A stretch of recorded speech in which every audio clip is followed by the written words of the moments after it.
Hello, I'm Stephen Watson here at Someday Farm, and just thinking about the efficient student, the efficient martial arts student. Um, as I'm seeing it, thinking of it today, um, the the the path of the student, the process of the student is to arrive at the point of study. The point of study is not just a place like the school, but I need to arrive at the place of study, at the place of study as well. So arriving at the point of study. Then we have to take it in, right? Receive the instructions. Then there's repetition. Then there's understanding, right? We might think that there's understanding prior to repetitions, but there is a more convincing argument for having understood after repetition. So arrive at the point of study, take in the teachings, repetitions, understanding. Then we have integration. Then we have reflection, which might be reevaluation, reintegration, re-understanding, re-repetition, right? Re-taking it in, such as with notes. Deepening understandings, follow reflection, and then teaching, the practice of teaching what has been learned. And I would say that at each of these points, it's possible to improve our efficiency. Now, when I talk about improving our efficiency, I don't mean to um, a computer's version of efficiency, which is to say, we're not done until we reach 100%. I don't think that's it. Um, Inefficiencies within a course of study allow for things such as relaxation or unamping up of energies, right? So rather than amped energies, we allow them to settle or disperse um, or transform. Note taking, enjoying the camaraderie of the process of study, processing, integrating, such as we've suggested earlier, hydration, etc. So if we were to, have a robot and a computer come in and rework the school environment such that we reduced all inefficiencies, we would lose the opportunity to um, enjoy some relaxation and stress relief in our study. We would lose the ability to bond with our classmates and instructors and so forth. We'd miss the opportunity um, to process and integrate the studies. We'd miss the chance to stop and use the restroom or hydrate or something like that. So when I talk about improving efficiencies, I don't mean remove all inefficiencies. Um, by being efficient as a student, I reduce my costs to train, right? If, let's say, I'm 50% efficient, just to pick a number, in a perfectly efficient class environment, right? And I go to the class for 2 hours, and the class is perfectly efficient, miraculously, and I am 50% efficient. I paid for that 2 hour class, but I got 1 hour of study. I got 1 hour's worth. And if I improve my efficiency to, let's say, 100%, again, a thought problem, then I'm getting the full 2 hours worth of the class. Um, Similarly, if I can improve my efficiency as a student, I can reduce the cost without changing the cost that the teacher or school imposes, right? I can change my effective cost through imposing my own efficiencies on my own, studentry. Similarly, if I'm talking to you as a teacher and you improve the efficiencies in your classroom environment, you can um, give more instruction for the same tuition dollar.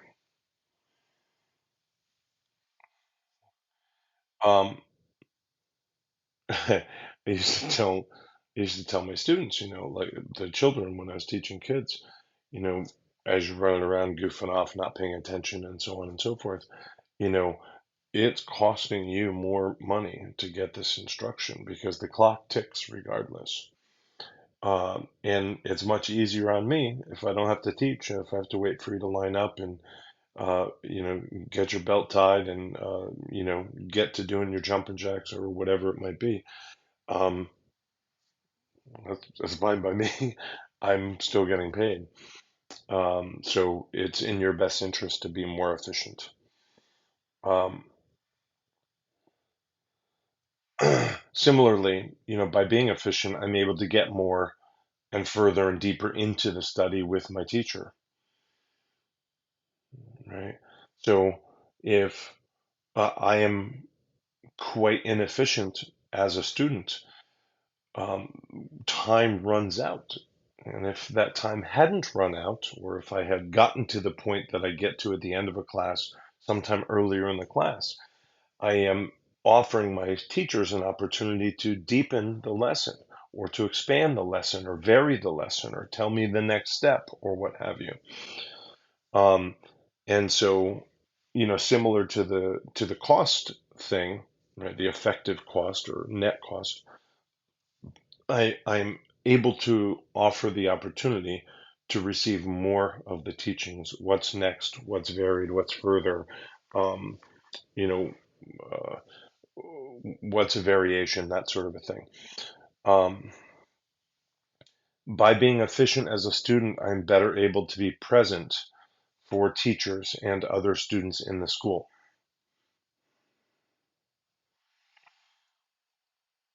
If I'm inefficient,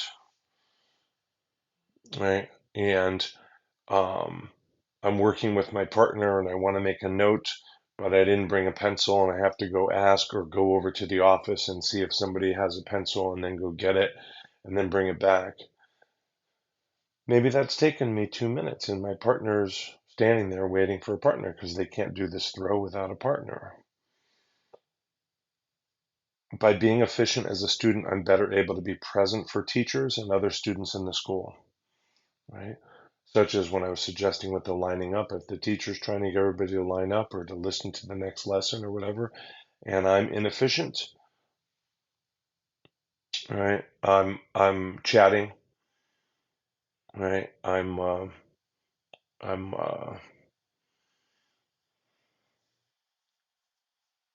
otherwise occupying myself. I'm delaying the start.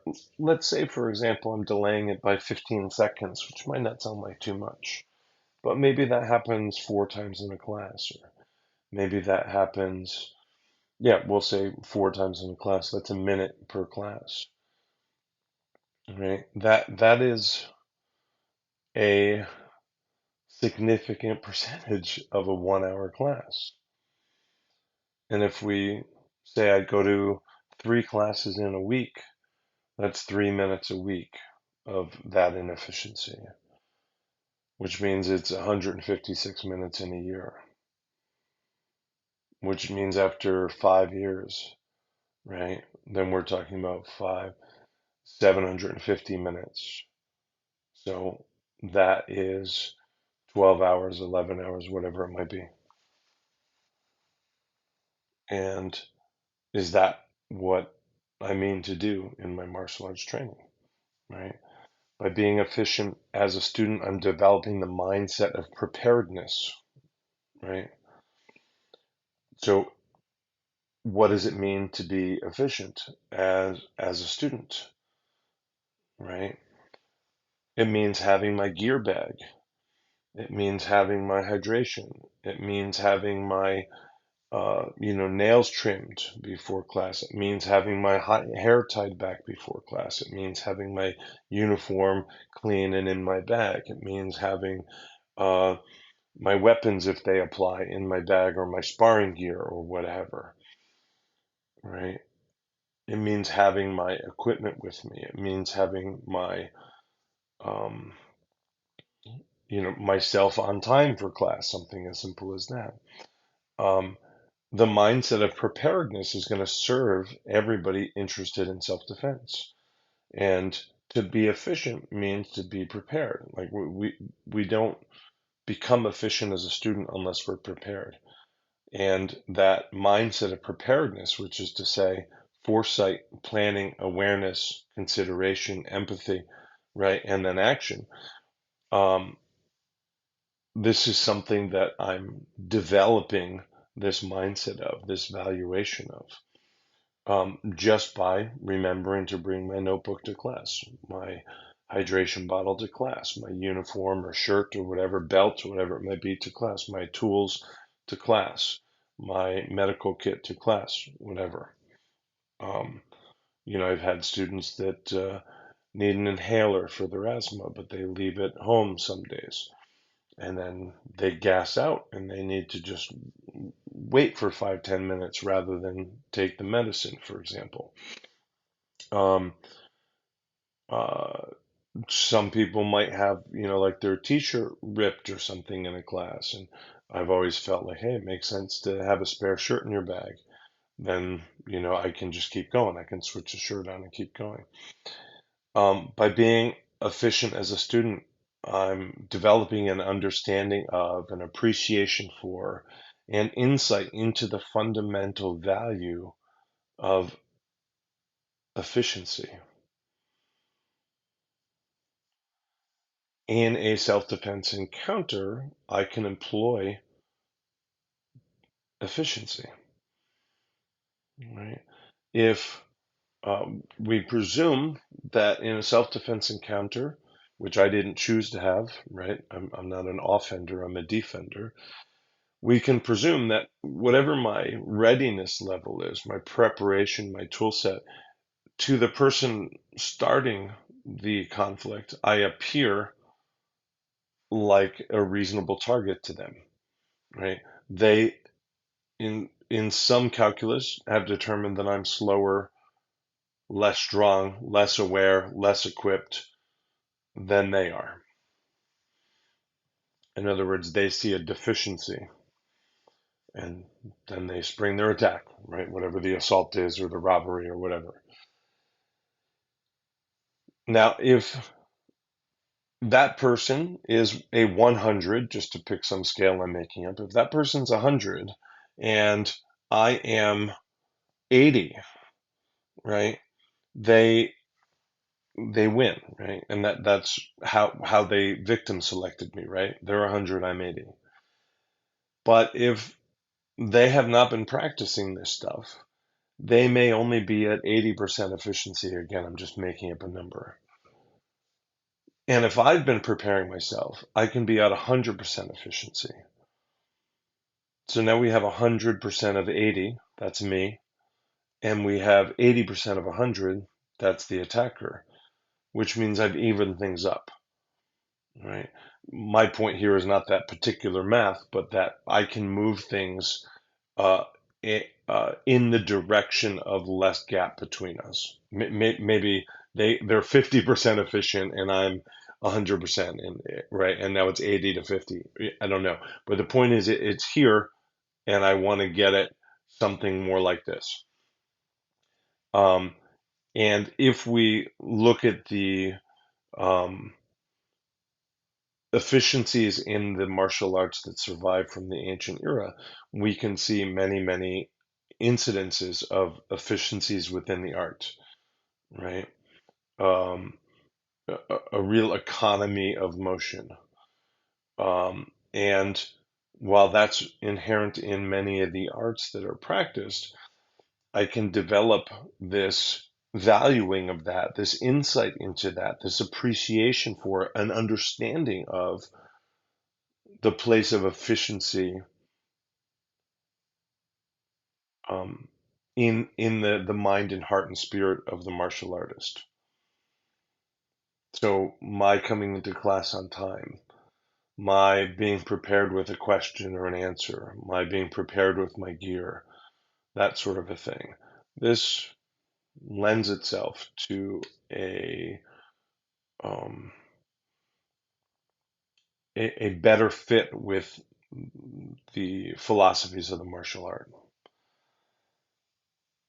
By being efficient as a student, I'm practicing being in accord with nature, with naturalness, right? When we look out into the natural world, we don't see wasted energy in the plants, in the animals, right? We see efficiencies, efficiencies, efficiencies, efficiencies, right? And where we see um, excess energy expenditures, such as like a peacock with the amazing colors and not important for flight, then there's a reason for that, right? Like finding a mate or something. But the bird is not going to take extra flights for no reason. It's not going to stand out in the cold if it can be in the lee side of an overhang or what have you. And so, you know, many of the martial arts, particularly those from China, which is my primary tradition, um, take a long, hard look at what nature has to teach.